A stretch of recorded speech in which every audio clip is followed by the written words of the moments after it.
In the vast expanses of the Masai Mara National Park, stretching across Kenya, a severe drought prevailed. For 4 months, the scorching sun had been burning the grass, turning the once green plains into a yellow-brown desert. The rivers had dried up, and the animals in search of water and food had left these lands, leaving only the most resilient behind. Amidst the scorched savanna, an old acacia tree stood alone, which the locals called the Tree of Life. Despite the drought, its branches still held rare green leaves, like a symbol of hope in this harsh world. A small herd of elephants gathered in the shade of this tree. Their dust-covered skin glistened in the sun, and their long trunks reached for the leaves, plucking them from the branches. In the center of the herd, 2 baby elephants, twins, bustled about, their clumsy movements bringing smiles to the faces of those watching. They played, pushing each other with their trunks, and tried to imitate the adults, sniffing the dry ground and tasting the young shoots. The baby elephant's mother, a mighty elephant named Nala, watched her babies closely, gently pushing them away from the branches from time to time, so that they would not interfere with the adults' search for food. The sun was at its zenith, and a hot wind blew dust across the plain. In the distance, on the horizon, a dark figure appeared. It was an old lion named Karim, whose once luxurious mane now looked shaggy and faded. His ribs protruded under his skin, and his eyes burned with a hungry gleam. The deep scars on his muzzle spoke of the many battles he had fought in his long life. Karim slowly approached the tree, his steps heavy but determined. He had not eaten in a long time, and the sight of the herd of elephants awakened his hunting instinct. The lion stopped in the tall, dry grass, watching the elephants closely. His gaze fell on one of the calves, which, carried away by play, had strayed from its mother. The calf, named Tumbo, was curiously sniffing a tuft of grass, unaware of how far it had wandered from the herd. Karim tensed, his muscles trembling and his eyes narrowing. He knew this was his only chance. Crouching low to the ground, the lion began to creep slowly forward, his shadow gliding across the dry grass like a ghost. At that moment, Nala sensed something was wrong, and raised her head. Her ears twitched, picking up the faintest rustle. She let out a low growl, calling Tumbo back, but the baby elephant, absorbed in his exploration, paid no attention. Karim, sensing the moment, lunged forward. His paws kicked up a cloud of dust, and his roar shattered the silence of the savannah. Tumbo, hearing the sound, froze, his small eyes widening with fear. He tried to run, but his short legs were no match for the speed of the predator. The lion was already a few meters away, when Nala and her older brother, a mighty elephant named Bahati, rushed to her defense. Their roar was like thunder shaking the earth.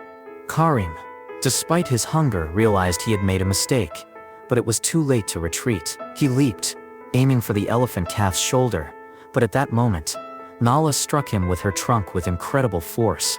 The lion flew to the side like a rag doll and landed on the ground with a dull thud.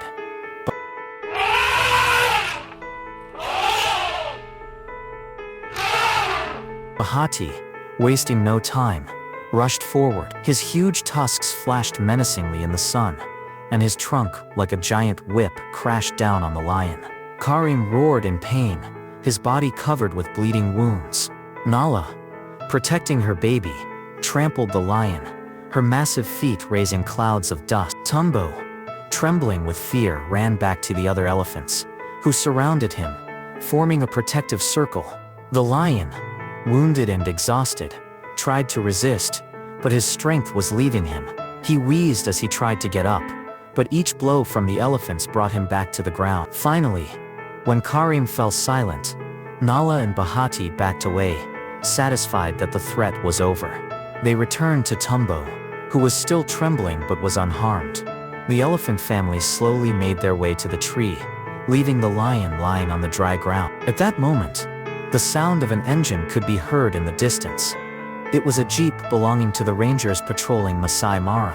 At the wheel was John Kipcock, an experienced ranger with 10 years of service, and next to him was his partner, the young but determined Amina Och. They noticed the dust and heard the echoes of roars, which prompted them to head to the scene.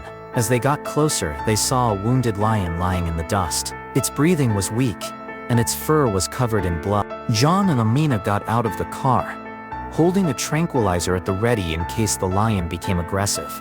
But Karim was too weak to resist. His eyes, still burning, looked at the people with wariness and humility. Amina, noticing the deep wounds on his body, took a first aid kit out of the trunk. John approached cautiously, speaking softly to calm the animal. "Calm down, old man. We'll help you," he whispered, slowly reaching out his hand. Amina deftly cleaned the wounds with antiseptic, while John held the lion's head so it wouldn't jerk. They worked in unison, as if they had done this hundreds of times before. The wounds on Karim's shoulder and back were deep but not fatal. Amina applied bandages, and John gave the lion painkillers and antibiotics to prevent infection. Feeling relief, the lion let out a weak roar, as if acknowledging their efforts. Half an hour later, the work was done. Karim, still weak but more lively, slowly got up. His paws trembled, but his eyes shone with new hope. He looked at the rangers, then let out a low, deep roar. Not a threat, but something like gratitude. John smiled and nodded, putting the tools back in the jeep. "We'll be back in a week to check on you, old man," he said, slamming the car door. Amina made a few notes in her journal, recording the coordinates of the location and the lion's condition. They left, leaving Karim standing under the scorching sun. The tree of life, still towering over the plain, seemed to guard him like a sentinel. A week passed. The drought continued, but life in the savannah went on. John and Amina, along with a small group of other rangers, returned to the same area. Their jeep slowly rolled across the scorched earth, raising light clouds of dust. When they approached the tree of life, their eyes darted forward. There, in the shade of an acacia tree, stood Karim. His mane, though tattered, swayed slightly in the wind, and the wounds on his skin had begun to heal. The lion looked stronger than last time, his eyes burning with determination. "Look, it's our old friend," exclaimed Amina, pointing to the lion. Karim slowly approached the jeep, as if recognizing his saviors. He stopped a few meters away, and let out a soft roar that echoed across the savannah. The rangers exchanged glances, their faces lit up with smiles. John took out his binoculars to examine the scars on the lion's back. They were healing, and there was no infection. Amina recorded the new data, noting that Karim seemed to have found the strength to continue living. "He's a tough old guy," John said, looking at the lion with respect. "He survived elephants and drought. A real fighter." The team of rangers gathered around the jeep, discussing Karim's story. One of the young rangers, a newcomer named Samuel, listened with admiration to Amina's story about how they had saved the lion. Karim, as if understanding that they were talking about him, slowly followed the jeep as it drove off. He was in no hurry, but his steps were confident, and his eyes were full of life. The sun was setting, painting the sky in shades of crimson and gold. The tree of life stood behind them, its leaves rustling in the wind, as if reminding them of the resilience of nature. The story of Karim, the elephants, and the rangers became a legend among the Masai Mara workers. It served as a reminder that even in the harshest of times, human care and love for nature can give even the most desperate creatures a second chance. The rangers' jeep slowly drove away, leaving tracks on the dry ground. Karim watched them go, his silhouette clearly outlined against the sunset sky. He was alive, and that was what mattered most. The savannah, despite the severity of the drought, continued to breathe thanks to moments like these. Moments when man and nature found common ground. This story is a hymn to resilience, compassion, and hope. It reminds us that even in the harshest desert, there is room for life and salvation. Friends, if you liked this story, don't forget to support us by liking and subscribing to the channel. See you in new adventures in the wild.